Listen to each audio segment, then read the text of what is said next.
This is Formula SideQuests, your mostly on-topic Formula One podcast, hosted by me, Kelly, and me, Shannon.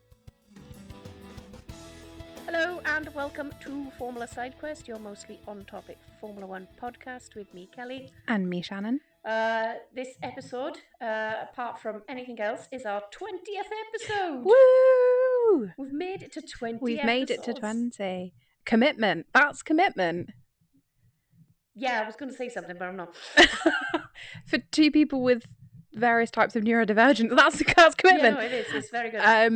Yeah. But what I love also is that there's only been 11 races, but this is our 20th episode. Yeah. That, people, is content. Yeah. Mm-hmm. Yeah. Mm-hmm. We just like to talk. Yeah, it's either content or it's just two best mates going, oh, and by the way... There is a little bit of that. There is a little bit of that. We are immensely sorry for the well over an hour episode last It week. was enjoyed, though. It was enjoyed. It was enjoyed. Yeah. I enjoyed listening to it.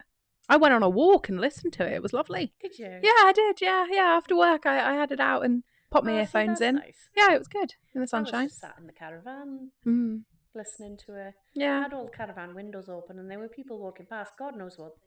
You should have just started chucking like business cards out the window at them. We need to do this. We need to do business cards. We do need to do business cards because I've like the amount of people that I overhear liking F1. You just need to sidle on up to them and be like, "Here, take my card." Yeah, exactly. So we do. Anyway, 20th episode. 20th episode, 11th race. This is the race roundup of Hungary. The Hungaroring. An interesting track. It is an interesting track because that's not even on the track. Jesus Christ! There's a shot of Oscar. That must have when he'd done his gearbox damage. It's an interesting track because it's a bugger to overtake on. It's an exceptionally short track, so the traffic and the lapping is intense. Yeah. But it still makes for some fun racing. Yeah. Usually. Whilst it is a bit of a bugger to overtake, sometimes you get some immense overtakes, some really good racing as well. I think the issue we've had with this race is not that. As it has not been for a while. Because unfortunately, we had a lot of issues with the new regulations of the fucking cars. Once again, the narrative of this race seemed to be decided by what cars were going to function correctly and what weren't, and what kind of stupid fucking decisions the FIA were going to make this time. We're just looking now at the section where the entire set of light panels that the FIA used to denote the flags, because it's not just physical flags that they wave, they put out light panels to denote the colours as well. That entire system failed at one point. Yeah. Now, I'm not excusing the contact that happened there, and we'll get to it, but the entire system failed. What is going on? Yeah. Consistently bad decisions. Poor. No, we need to go in chronological order. I'm just going to go off. We do. But before we do that, we need to start with. Well, let's start with the good news. Yes. Well, there is some fantastic news. There's some amazing news. Genuinely happy about this. And that is that Malaysia is coming back onto the calendar. So, was it 2012 the last time we raced there, or has it been longer? No, I think it was 2017. Oh, was it that recent? Oh, I thought it was longer. Oh, okay. So Sepang is a fantastic track. It is. I hear everyone speak super highly about Sepang. Yeah. Because it's just a good track to race on. The criticisms of the track in the past have not been about the track. No. But about Malaysia. Yes. And the humidity and also it's been placed in the calendar and wasn't the infrastructure for like the fans and the journalists and stuff utter balls. Yeah. And that was one of the reasons why they stopped going to Sepang because they could not invest in that infrastructure and therefore because there was no way of getting money to invest, blah blah blah blah blah blah. The FIA were like, well, we can't continue. It. Obviously, since then, I know that they have been putting the investment in to upgrade all of the facilities. whilst Formula One have not been using it, there have been other races on that track, Yes. the motorsports. Yes. So it's still being used. It is race ready conditions. Yeah. Yeah. And Malaysia have just gone, do you know what? Come on over. Why not? Come on over. It's a replacement, quote unquote, of Bahrain. It is. So we'll be going in October. Yes. Where are they wedging it in though? Because October's a busy month for racing. The first weekend in October. The only weekend that there wasn't a race. So does that create like a quadruple header? I can't remember whether it's quadruple, but it's definitely a triple. I know. It's gonna be intense. It's gonna be really intense. So creates a triple from Azerbaijan to Malaysia to Singapore. Yeah. That is an intense set of. Yes. Yeah. But it also kind of works because, you know, it's not like they're going back and forth from places. No, it's a logical like round robin of places. So yeah, that's very exciting, and it means that we bump up our number of races from 22 to 23. Yep. Whether we get that 24th in, I don't know. I feel like we're heading too far towards the end of the season to crowbar that in quite. Yeah. But so yeah, that's the good news. That is the good news. It's possibly where the good news ends. Yeah. Not that I'm not happy with the podium. I'm mega happy with the podium. It's just anyway, right, let's get into it. All right. So, first off. Yes. Grid penalties. Let's start there. All right. So, everyone was heralding this qualifying as going to be mega interesting. And actually, it was mega interesting. I was, because you abandoned me, I was watching the telemetry. Yeah, sorry, I was busy. She was busy. How dare I? How dare you be busy?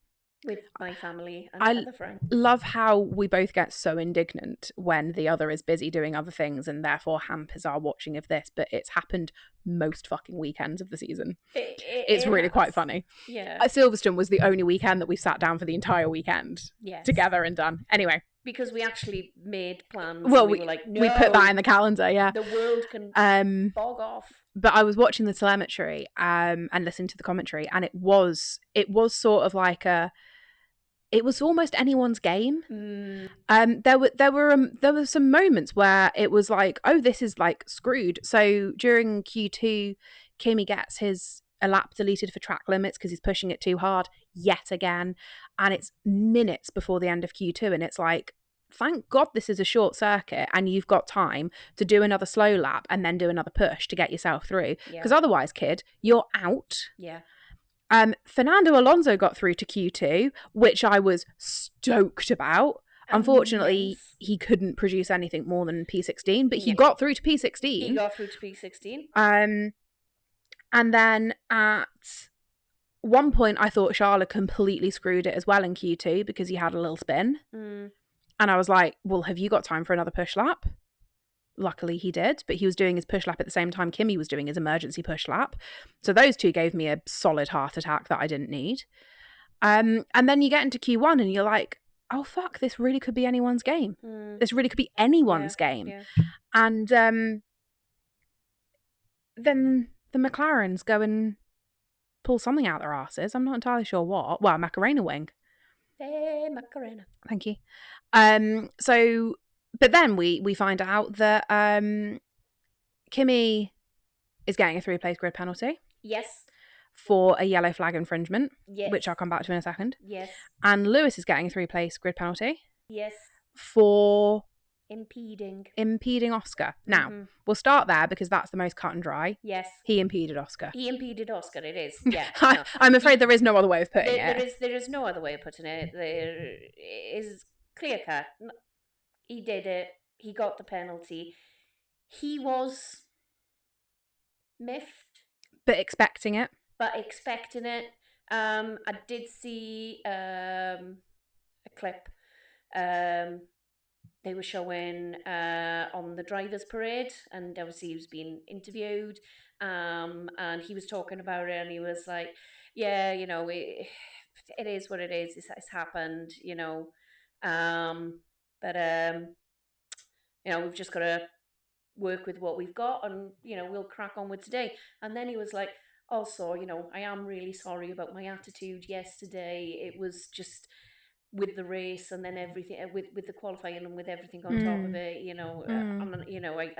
I don't like when I'm feeling like that, and so I am really, really sorry. And it was just like, oh, sweet. It is sweet. You are amazing. He did. We understand. Yeah, no, and he was like, I can understand why he was pissed off, because the trouble is you listen back to the radio, and Carlo does tell him that Oscar's behind him, and he does give him a gap of where Oscar is to him. But the trouble is at that exact moment, Max spins and pulls out the yellow flag. So Carlo tells Lewis that there's a yellow flag. So then Lewis doesn't manage to then get the information that Oscar's on a push and this close to him to then get out of the way. What I don't understand is why Carlo felt the need to tell Lewis that there was a yellow flag in a sector that he wasn't in when Lewis wasn't pushing. Because it didn't affect him. Yeah. The yellow flag was behind him 3/4 of the track away, and Lewis had just done his final push lap and he wasn't going to push again, so he would have gently come into the sector with the yellow flag and not had any issues.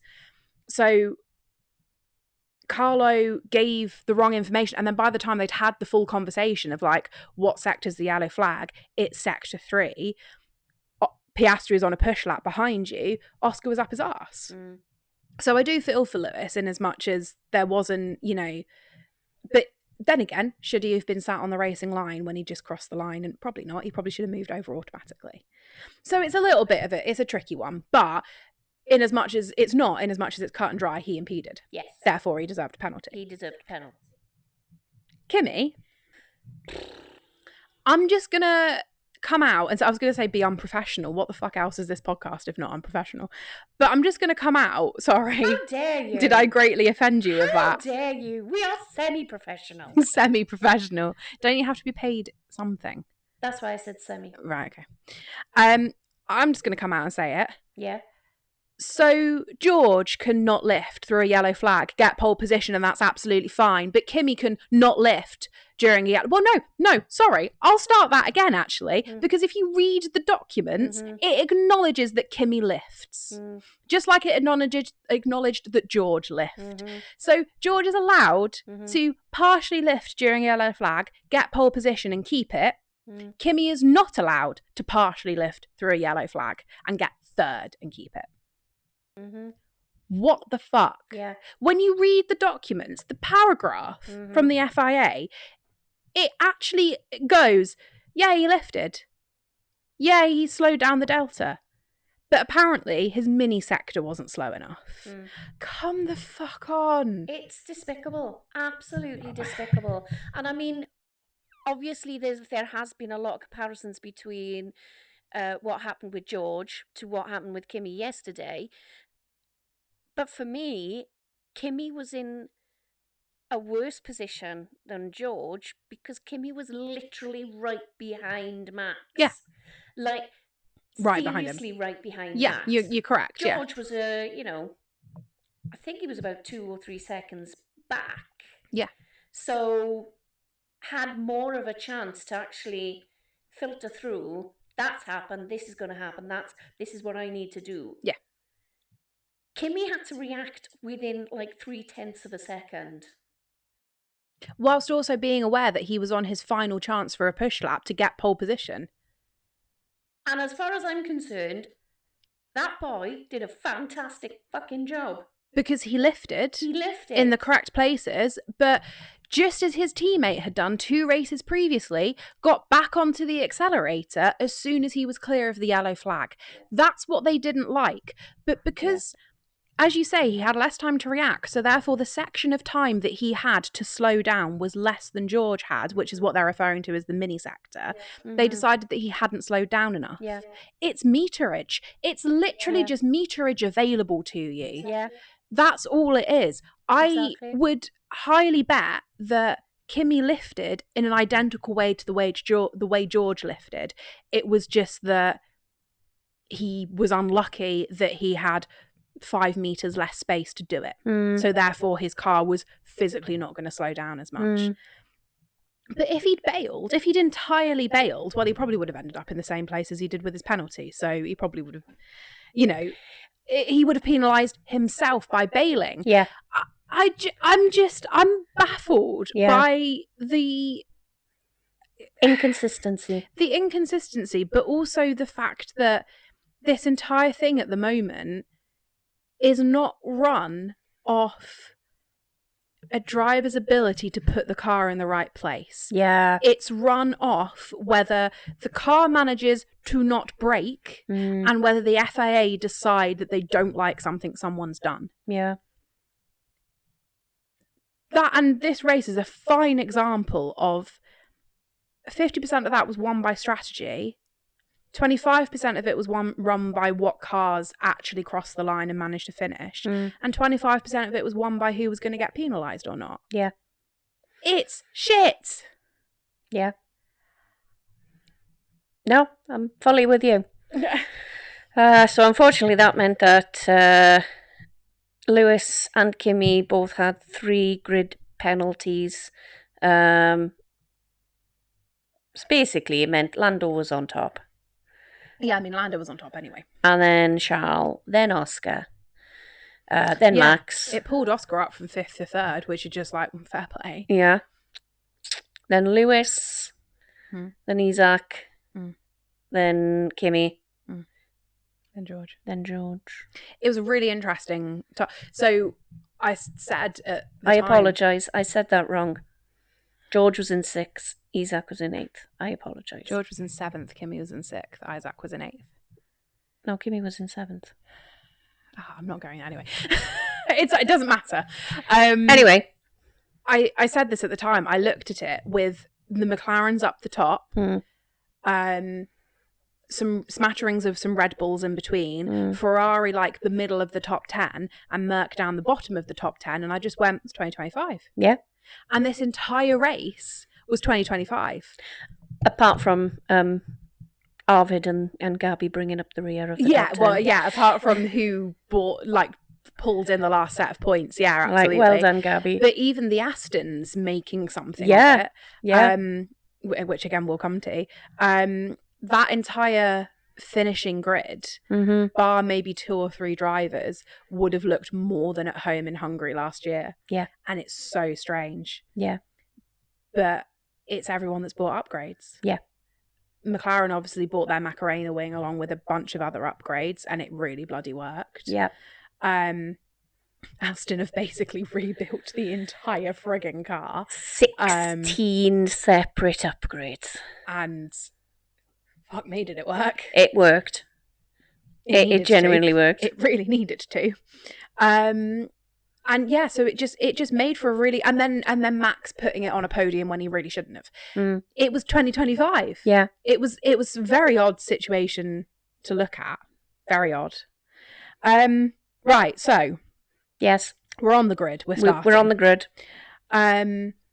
We were so caught up in what had gone on between the McLarens and the Ferraris off the line that neither of us realised that George Russell was nowhere to be fucking seen. Yeah, no, and it wasn't until we were halfway round the frickin' circuit that Crofty and Martin were like, oh yeah, George is 21st. Yeah. But our telemetry is showing he's in 21st. Yeah.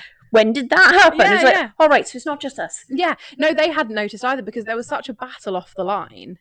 And it was like a 5-way battle that I think the entire world had just gone, oh fuck, a Mercedes. Like no one had quite clocked it. Apart from all the cars behind George. Apart from all the cars behind George that had to go, a Mercedes, and go round him. And I'm pretty sure George clocked it as well, poor thing. So his anti-stall kicks in. And he just bogs down. Yeah. And I can't imagine. I remember thinking this at the beginning of the season when Red Bull were having their run of exceptionally bad starts, where they just get bogged down and half the grid would just fly past them. Exactly the same thing happened to George, except for the entire fucking grid flew past him. Yeah. I can't imagine what that feeling is like. No. To be in like an F1 car that should be the top, and every single other team is just going, see you later. It must have been awful. I really feel for him. Yeah. Kelly doesn't feel the same. No, everything aside. It's so out of his control. Yeah, it's nothing to do with the driver and all to do with the car. And again, we're going back to the same conversation. It's going off mechanical reliability and lack thereof, and I can't imagine what that's like, because you know, these drivers train within an inch of their lives at all times. It's not a job, it's a lifestyle, you know, yada yada yada, all of this kind of stuff. Their entire life revolves around getting in this car, and then they're getting in these cars and crossing their fingers that it brings them home. Like, that's so crap. And I know we've always had there's always been mechanical stuff. There were mechanical DNFs last year. I'm not saying there weren't, but they were few and far between. And they all happened at the Dutch Grand Prix. All three of them happened at the Dutch Grand Prix.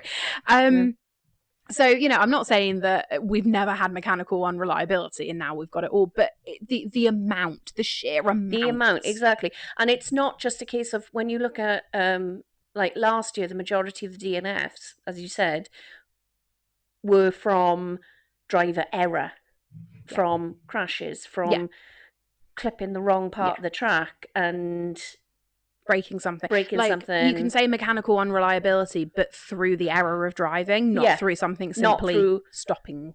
Not through a software update hasn't correctly not reconfigured a computer system that's decided it doesn't want to work properly, or, you know, something stupid like your battery recharge is at a completely different level to everybody else's, so when you're braking, somebody else is speeding past you. Fuck me, that's going to cause a crash. Oh, look, it did. Yeah. There have been so many issues with it. It's just becoming normal. Yeah. And it's horrible. Yeah. And it doesn't matter who it's happening to. Yeah. Yes, okay, I have said many a thing about George Russell. And I will probably continue to say many things about George Russell. He is on the TV right now, and, you know, he's just got a dead eye stare. It's not his fault, it's the way he looks. But what happened today was not his fault. Yeah. And it's shite. Absolutely shite. Yeah. No, it is. And it's not, and bottom line, it's not the kind of thing that we want to watch. No. We don't want to watch, we watch it for racing. We don't want to watch it like, oh, look who's conked out again. Yeah. You know. So yeah, it was a real shame that was his start. He carved his way through the field. He did. He did do a really good job, and I don't think not enough has been said about it, actually. No, that's a fair comment. Yeah, that's a fair comment. Again, whether you like a driver or not, if they have a performance like that, he was down in 21st. Yeah. He ended up in 7th place. Yeah. It was a pretty darn good drive. You know, considering how horrifying the start was, he then managed to get back up into that position. If he hadn't had that start, he probably would have been on the podium. Agreed. Yeah. So he did a great job. It's just, oh my God, we're watching it again. And it's also hella dangerous. It is so dangerous. It's the same thing as when Franco did that save on... Yeah. Who was it that got the poor start? Was it Haas? Like, it was Ollie Behrman. It was Ollie. It's so dangerous because any number of... We watched the start and I went, fuck me, there's a lot of weaving going on at the back. Yeah. Yeah, that's why. They were avoiding what became a sitting duck of a Mercedes. It's so dangerous. And every single one of them did an excellent job of missing him. Yeah. But yeah, it's just shit. It's just shit. It really is. But it then created a very interesting sort of like gappage moment, because it was like, okay, so a key player is now nowhere near at this point. Off the line, Lando gets a pretty good start. Charles doesn't get as good a start, so Oscar's past him before you can blink. And actually so's Lewis, and it creates quite a like, oh, Charles had a really shit start in comparison. It wasn't even that bad a start. It's just everyone else had a very good start. Yeah. But then Lando makes a slight twitch and a mistake into turn 2, and Oscar's by him, and Oscar's gone, and suddenly Oscar's leading the race, and you're like, I'm sorry, is it 2025? Yeah. Like, have we just stepped through a time portal? Yeah. Because it was very, like, just suddenly like, oh, the McLarens are sparring. Oh, I forgot what this felt like. Because they haven't. No, they haven't. Even when they've been somewhat more competitive, like they have been the last couple of races, they haven't been fighting each other. No. Because Oscar doesn't seem to have the pace that Lando's got. This week, they both had pace. Yeah. And it was like, oh, we're gonna have a papaya battle to the finish. This is exciting. So they sort of, stalk off. Yep. And you think that actually it's gonna be a lot of back and forth, but everyone settles in really fast. Like within 2 laps. And normally the first 5 or 6 laps, there's a lot of swappage until people, like engineers, come over the radio and go, no, you've got time manage now. No, we're overheating. No, you need to do this. No, remember the strategy. You've got to start doing X, Y, Z. They actually settled in by lap 2 because I think everyone was now going, actually, all bets are off when it comes to this strategy. We really need to think about what we're doing here. And there were so many conversations throughout the race about strategy. I know we were talking about tyre strategy just before everybody started. I mean, we talk about tyre strategy anyway, because again, we're nerds. I opened my front door, heard a piece of commentary, shouted through the house, you can't do a one-stop on a Hungaroring when it's this warm. So you hadn't even walked in. I hadn't even taken my shoes off. And we were already discussing tyre strategy. And we were on tyre strategy. Yeah, exactly. What was really interesting is how different everybody started with regarding to their tyres. Because, yes, you usually do have 1 or 2 teams, and it's usually Aston and Cadillac, because they're the ones who have nothing to lose. Yeah, they're messing about, they're playing with things, they're seeing what's what kind of thing. That are on completely different tyres, completely different strategies to everybody. But we were looking at it going, okay, so the Ferraris are on softs. Oh, but it's not just the Ferraris. Like, Audi started on softs. Yeah. Aston started on softs. Yeah. It was very much a feeling of like, the ideal strategy actually means nothing. Yeah. There isn't an ideal strategy because it's a 1 to 2 stopper, the Hungaroring, classically. Yeah. You ought to be able to start off on mediums, throw on your hards and go and finish. Yeah. Most teams did a 3. Yeah. I know there was a virtual safety car that added a potential extra, but actually thinking about those teams that did, they might have had to have done that anyway. They probably would have, yeah. Any team that attempted a 1-stop, which I was convinced was going to work, and you weren't, and you were right. I say it now. You were correct. That's 2 races in a row that you've got strategy over me, and I'm not happy about it. What is going on? With age comes experience. Yeah, but I was always better at strategy than you. Yeah, well. The teams that were trying to get a 1-stop to work just failed. Horrifically failed. It was never going to happen. But what I found the most interesting is that normally each team has a read on each other. So each team can go to their own driver and go, right, so-and-so behind you, we think they're on a 1-stop, we think they're on a 2-stop, we think they're going to do this. They're going to be on this compound next, so therefore this is what we want you to do. There was general confusion. Yeah, everybody. From everyone about who was doing what and what strategy, but also who was actually fighting with who. Yeah. Like the confusion came from, we think that XYZ is going to be your biggest... Oh, no, wait a second, it's not. Yeah. And that's where everyone's strategy was like, no, hang on a second, I thought we were covering off so-and-so. Oh, no, we haven't covered off so-and-so, we've covered off this team instead. But we're not fighting this team. Oh, no, we are fighting this team. That was so interesting. Yeah, it was. And it was also very clear that a lot of teams had an idea. Sorry. Yeah. There's 9 points between George and Lewis in the championship. Yeah. Yeah. I know, right? Fuck. I know. Oh. Mm-hmm. Oh my god. Yeah. Oh my god, and Ferrari are coming from McLaren. Jesus Christ, on a bike. Ferrari coming from McLaren, I mean Mercedes. What? Anyway, sorry, distracted by the graphics. That's fine. This podcast is ADHD incarnate, so don't worry about it. So where was I? What was I talking about? We were talking about confusing strategies, or they were confused by the strategies. It was really interesting that, like, Ted and Martin were going, oh, well, we're thinking this is how it's going to work.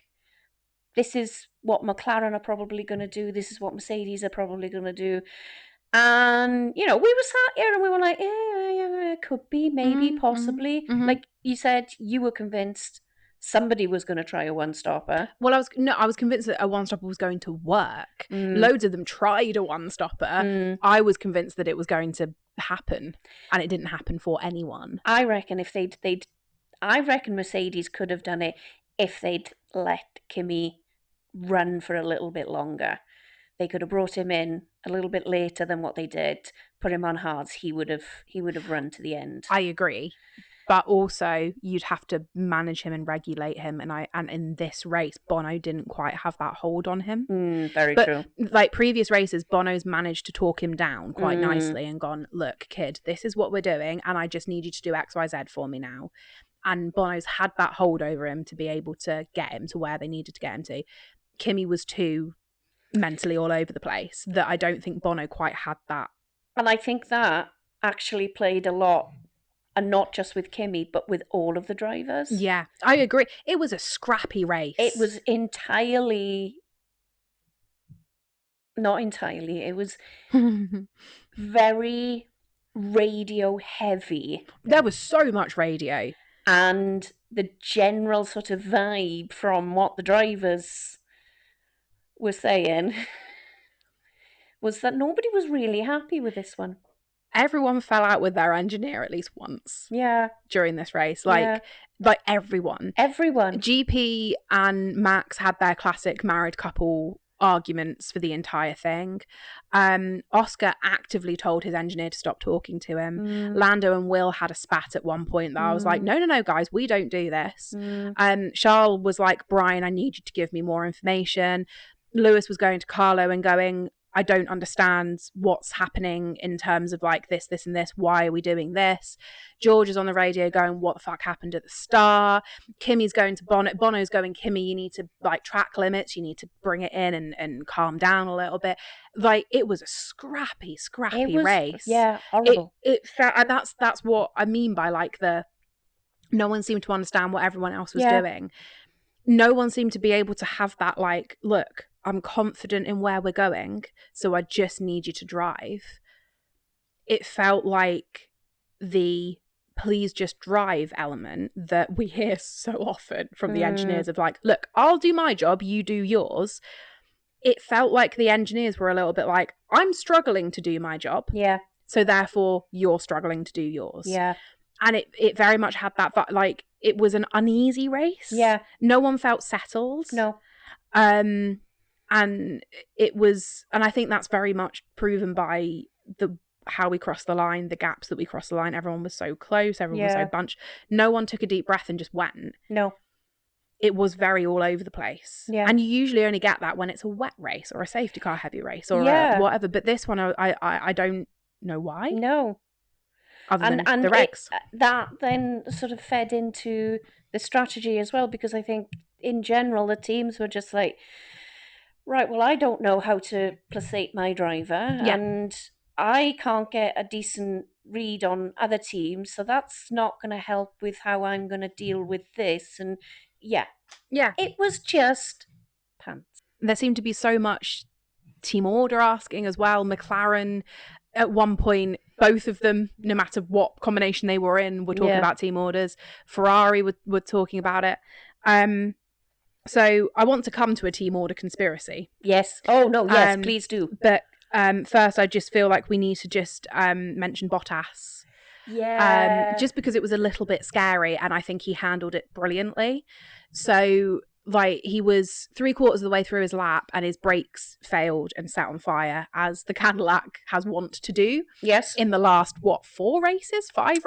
They've had brake failure issues, but more than that, on fire brake issues. So he limps around to the pits, which there's a bit of a conversation about whether he should have just ditched it on track, and Obviously, that would have brought out a virtual safety car or maybe a full safety car, but was it safe for him to go around to the pits? Nothing was falling off the car, so it probably was safe.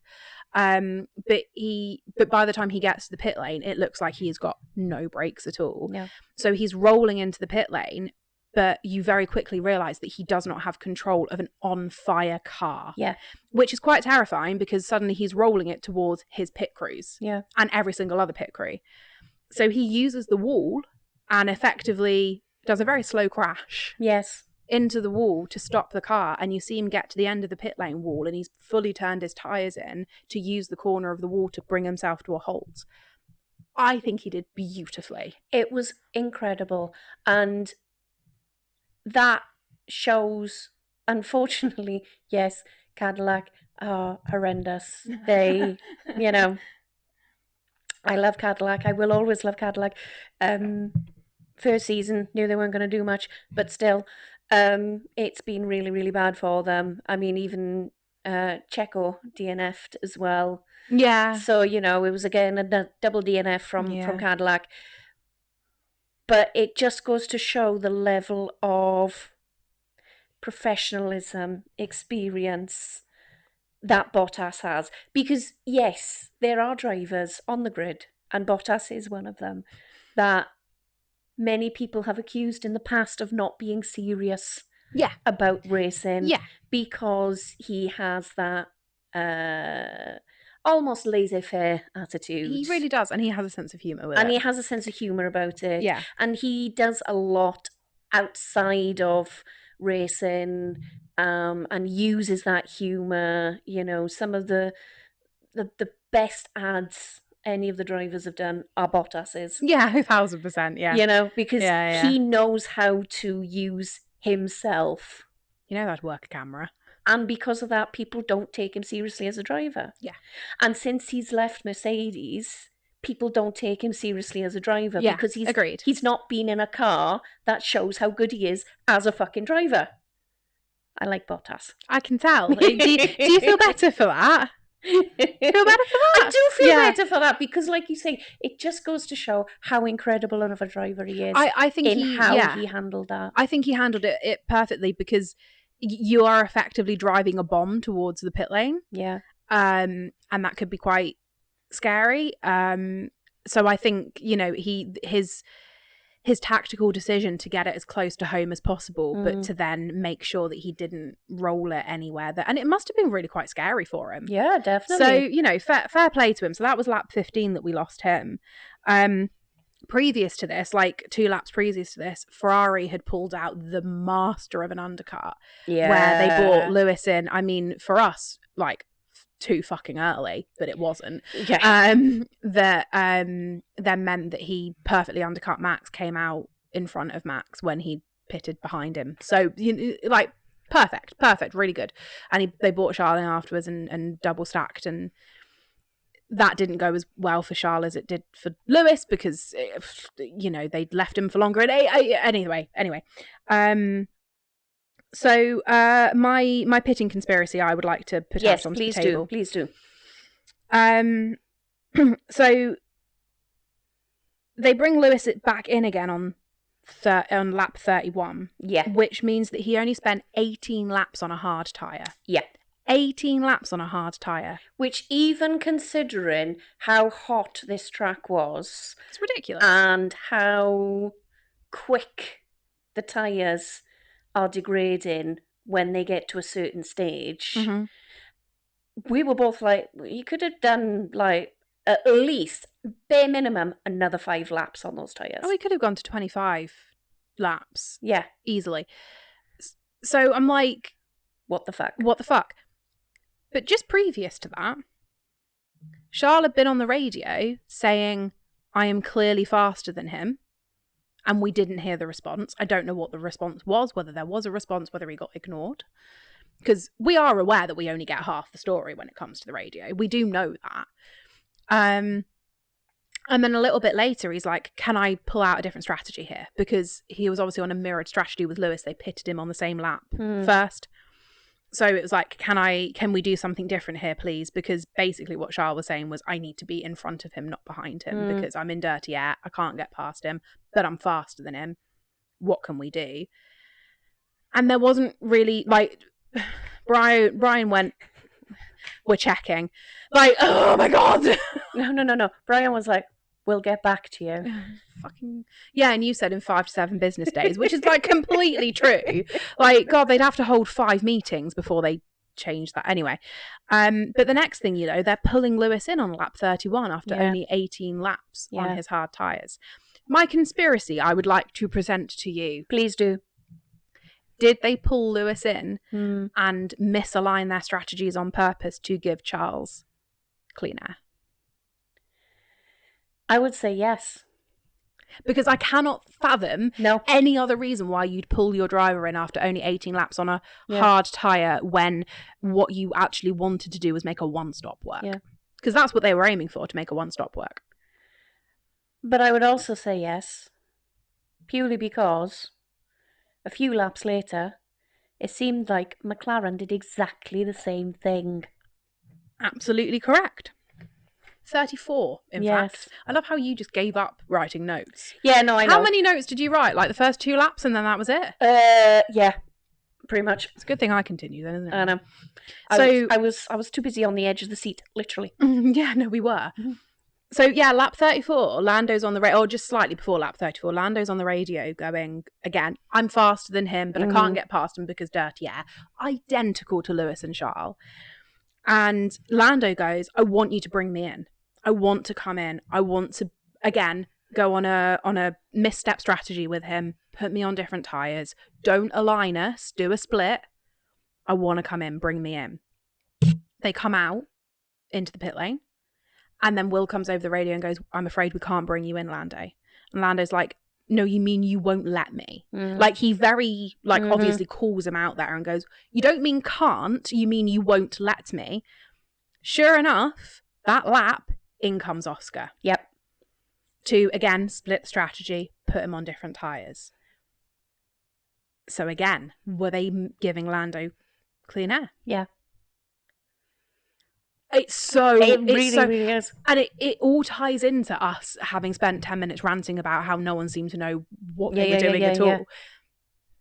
Did they literally get to a point where they were like, I don't fucking know, just bring someone in? Yeah. Like, did they literally get to a point where they were like, we actually can't fathom how to work as a team here because of the strategy. So actually we just need to misalign our drivers entirely, split the strategy and just throw caution to the wind. Or are they starting to get really fucking sneaky about it? Like, that literally was team orders when you think about it. But just sneakily. So it doesn't come across the radio as team orders. So you don't get then people complaining about papaya rules or, oh my God, they're fucking over Lewis because of Charles. I mean, something to think about, isn't it? It's really something to think about. We're going so deep level into a conspiracy there, but I'm here for it. I'm here for it. But you're right. On the surface, it looks like a just complete shit show mismanagement from practically every single team. I would say bar Audi. Yes, we'll get to them. Oh, Audi. It looked like just complete mismanagement. It looked like no one knew what they were doing. No one was communicating. No one understood. Neither side of the garage were fucking talking to each other. Like, it really looked so all over the place. Yeah. But actually, yeah, is there something underneath in which they're going, no, actually, let's pull out this plan and see what happens? And I mean, my only argument against it is that that's just detrimental to your ultimate goal as a team, which is as many points as possible, as often as possible. I don't think it's going to be something that they'll do again, either teams or any other teams. I think it was just purely because of the situation. Utterly chaotic this race was, that was the best way to manage to deal with it. I think you could be right. Yeah, I think you could be right. It's very interesting. It's very interesting. So then because of then where Oscar then gets put back out in traffic, which he didn't seem to be very on board with the stop, which is another thing that really like feeds into the conspiracy of making you think, well, why did it happen? Yeah. So he gets put out into into traffic, and he's trying to pass a bunch of back markers. Carlos, in his own fucking world, is fighting someone in front of him. I can't even remember who he's fighting. No, now. I can't either. Sorry. He's fighting someone, and Esteban. He's fighting Esteban, and clearly ignores the blue flags, which are, we've seen the footage, are being waved correctly at this point. Yes. And just completely gets in Oscar's way, and basically causes a collision. Yeah, clips tires. Yeah, but breaks something as well. Yeah. Well, obviously. It's not enough to cause a major incident. No. Both of them carry on racing. Yeah. But yeah, they touch tires, and it causes Oscar to just lose control of the car momentarily. He manages to get back on track. Thankfully, there was nobody directly behind him, because that would have caused an incident. Oh, that would. Oh my god, yeah, would it? Yeah. And yeah, they crack on, but oh gosh, yeah, look, see, they just showed it again. I looked away. Yeah, it was really poor management on Carlos's part, and I don't know whether it was again lack of communication or what, but the blue flags were being waved. They were being waved. I know he was focused on who he was battling, but it was such a shame. And then Oscar, I've never heard Oscar that angry. I've never heard Oscar that angry. No. And then he continues to be that angry when they're on the radio to him, like, you know, basically going, you're not going to have the pace now, and we understand that you're not going to have the pace, so just do your best. And his response is, oh, well, yeah, thanks for taking that into consideration. Don't talk to me. And you know, this is cool, calm, collected Oscar. Yeah. This is the man that has been likened to Kimi Räikkönen's Iceman status last year, of he doesn't express that kind of thing on the radio, and he was really pushed to his limit this time, like beyond it. He was so angry. I have not heard him like that before, and rightly so. Yeah, rightly so. And then before you fucking know it, it's lap 57. His gearbox dies on him, and he DNFs. Yeah, and he's angry. It's just awful. He had such, and the trouble is I'm sat here and I'm going, oh my god, it's a mirror image of last year. Yeah, it's a mirror image, because he started having really bad mechanical luck about this time last year. The championship started to swing back towards Lando's favour about this time last year. Well, Lando won Hungary last year, and that was when he overtook Oscar in the points. And I remember we had the conversation after it and going, oh my god, Lando could do this. I think he could do it, yeah. Max wasn't even on the fucking horizon. Max was nowhere near to be seen. Until later on in the year. Yeah. I got really upset at his DNF. Yeah. Really upset. Yeah. I went completely silent and did. teared up slightly, because it's so like, that's not cool, man. No. That's not cool. And considering as well that with their upgrades that they brought to this race, and putting aside the, you know, absolute chaos of the race in general, both Lando and Oscar were having really good races. It would have been a 1-2. It would have been a 1-2. I don't know what way round it would have been. I wouldn't genuinely like to speculate.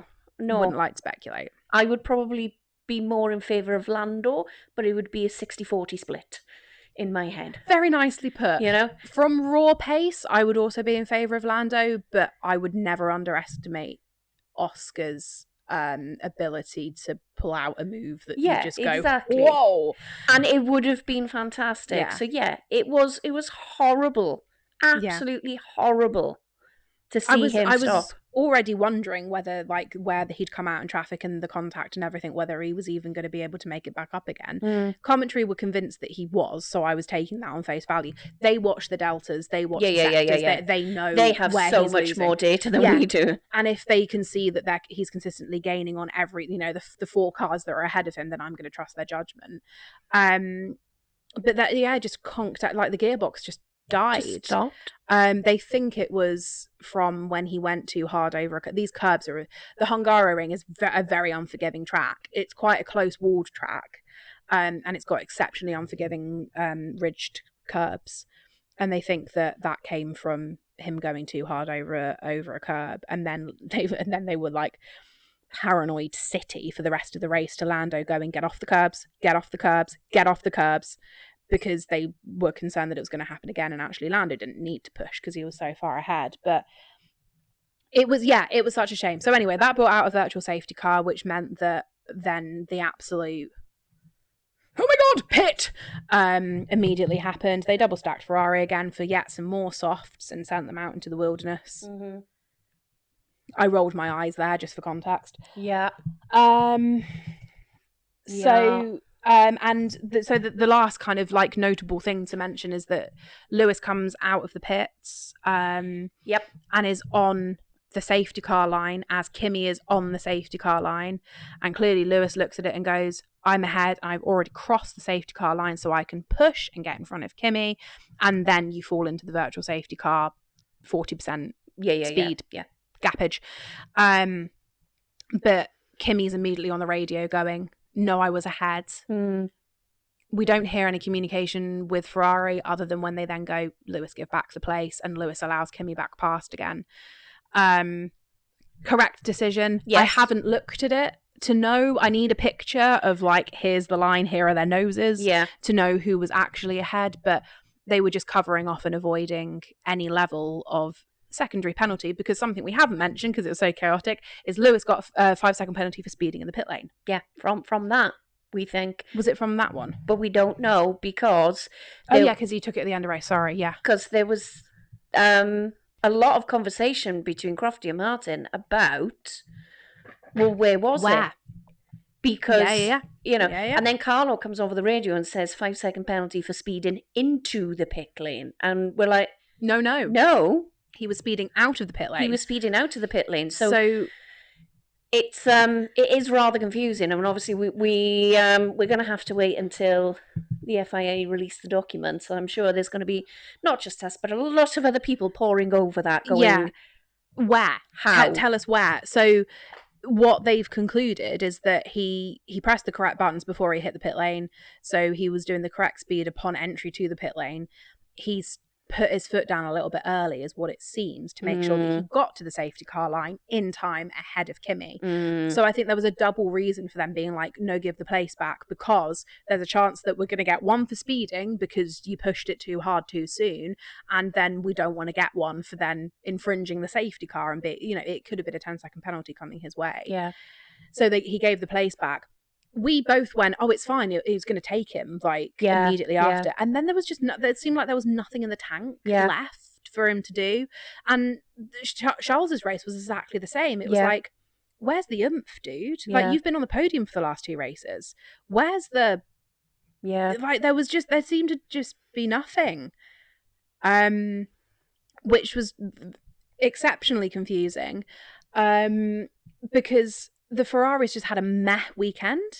Which is really bloody odd when you look at where they qualified. Or where they were going to qualify before penalties. And when you look at the last kind of 2, 3, 4 races for Ferrari, I'm not talking specifically Charles, but for Ferrari in general. It's like, what happened? It was just, the entire fucking thing's odd. The entire thing's odd. Really is. Can I talk about Audi now, please? Can we? Yeah. Because this is this made us happy. To find some light in the absolute chaos that was this race. Yes. Nico qualified beautifully and put it in 10th, which was... No, Gabby put it in 10th. Gabby put it in 10th. Nico started in 13th. No, it was the other way around. Nico started in 10th, Gabby started in 14th. You sure? Yes, I am sure. Because I was exceptionally excited that Nico was even there in the first place. I'll believe you. Thank you. You didn't watch qualifying, be quiet. Still gonna check. That's fine, you check. I'll vamp while you check. All right, you do that. So Nico had already had put himself like solid midfield, good position. Gabby hadn't qualified as well, but I think it was more the faffage that had happened in Q2 and he got a little bit stuck in the traffic, and it's a very short circuit and it's very difficult to get your push laps in. So I was already excited. Was I right? You were right, yes. You were correct. Don't question me about my team. No, I know. So I was already quite excited about what Audi could bring this weekend, because I was like, oh, I think this could be an Audi weekend. Yeah. They had a little bit of back and forth and a little bit of like, oh, they're in the points, they're out the points, they're in the points, they're out the points. My heart was going a little bit. But Nico's managing to like carve his way through the field. The V-carbs were fighting in front of him, and it really gave him a bit of an edge. That he got past them. Is the cameraman playing? I think so, yes. This is so adorable. Whose kid is it? I have no idea. It's a random child. Okay. The cameraman is playing foosball with a random child in the paddock, and while Ted does Ted's Notebook, and it's the cutest thing I've ever seen in my life. That's so lovely. So Nico manages to get up to 9th, and there's a V-carb between him and Gabby in 11th, and Gabby keeps that gap to a maximum of 0.8, sometimes as low as 0.2 for the final 3 laps. And I am screaming. She was. I am screaming at the TV because I'm like, Nico's about to score his first points. This is fantastic. First points with Audi. Yes, Nico, let's go. Fucking brilliant drive. Amazing weekend. Brilliant weekend from Nico. And then it's like, Gabby is there. He's almost there. He's so almost there. He just needs to take the V-carb. He's got 3 laps. He needs to do it. He's got 2 laps. He needs to do it. He's got 1 lap. And he crossed the line like 0.6 seconds away from that V-carb. Yeah. And he just didn't quite get there. And I was like, oh no, we could have had double Audi points. We could have had double Audi points. Can you imagine the celebration they would have had at double Audi points? Thinking back to the double Sauber points that we had last year. Yeah. When Nico decided that he was going to celebrate in a towel. Yeah. That's obviously not what I'm angling for. No. In the slightest. Yeah. But we'll have to keep an eye on their socials later. Yes. Oh, yes, actually, we shall. That's a very good point. But it was so close. But okay, so he didn't get it, and I'm really sad for him that he didn't get it. However, he's scored a number of points this race. Yeah. So like this season. So like I have no doubt that he's going to be up there again. It just would have been lovely to have a double point finish. It would. But put all of that aside, the race that team pulled out this season, incredible. Plus their 2.1 pit stop. 2.1. It was 2.1 pit stop. Oh my god, Audi did me proud this weekend. I am so impressed with them. I am so pleased with them. I'm so happy for them. I reckon it's because I bought the bracelets. Do you think? Yeah. Yeah, it might possibly be. And you've got your Audi hoodie. I've got my Audi hoodie on today because it's cold. Because it's chilly, I know. Really when did autumn arrive? I know. So yeah, I was stoked for everything that they pulled out this race, and like we're only mid-season. Yeah. We're only going to get better. Surely we're only going to get better.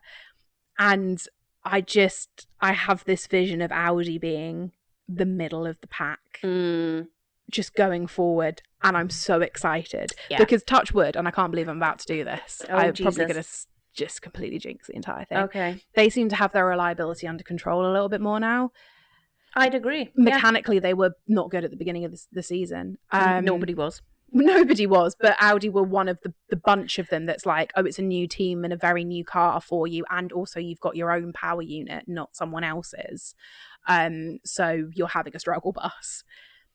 I'm so stoked. No. It's some of the only set of positivity I'm taking away from this race. I'm so stoked for them. And Aston. We can actually, let's have a bit of a moment there, because at one point, and this is where I wish that we were recording during the race for this one. Videoing it. Videoing even. Yeah. At one point, my eyes fell lower down the timing tower because I'd been stuck on the top 5 for the entire thing because it was just mental. Looked at P12, turned to you and went, Lance is in 12th. You gave me this like knowing grin and I went, how long have you been sat on that information for? Because I could not believe my eyes. Yeah. And as it happens, he finished 13th and Alonso finished 14th. He did. Boys. I know. Boys. Incredible. Yeah. Absolutely incredible. This is a team that has had a car that has been trying to kill their drivers for at least 8 out of 11 races. Yeah. Adrian rebuilt that car. I imagine Adrian Newey has had the most sleepless nights of anyone in the entire paddock over the last few months. He's rebuilt that car and they pulled that out of the bag. Yeah. Sublime. Absolutely beautiful. At one point, Alonso was in 10th, and I'm looking at it going, oh my God, is he going to actually score points? Is he going to score? He's going to score more points. He's going to score more. No, he's not going to score more points. But it's still a bloody good drive. Still an incredible drive. My only question mark is how Lance was ahead of him. I think it was the pit in. Yeah. Oh, they pulled in on the last safety car, didn't they? Yeah. On the last virtual safety car. Fair enough. Yeah. And it just worked out that way, unfortunately. Which, it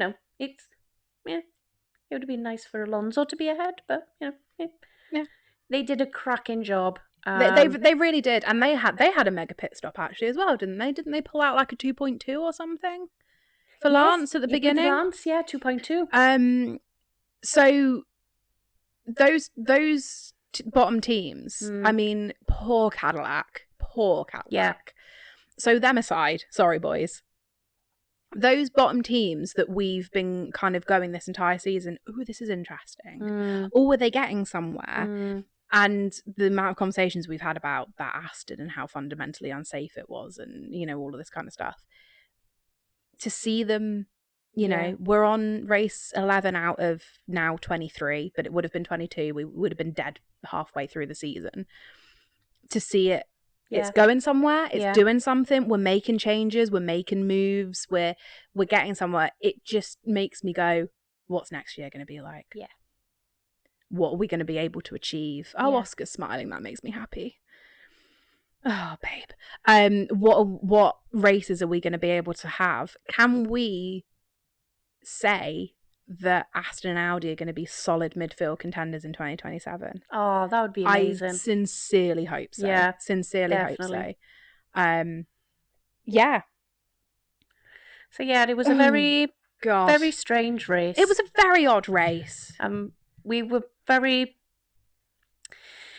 not necessarily upset with it. I was just confused for most of the time. It's an odd one. It's been a really, really odd one. It was a really odd one. And it was another non-satisfying race. Very much I would say that out of the 11 races that we've had, 50% of them haven't been satisfying. Yeah. They've been sort of a bit like...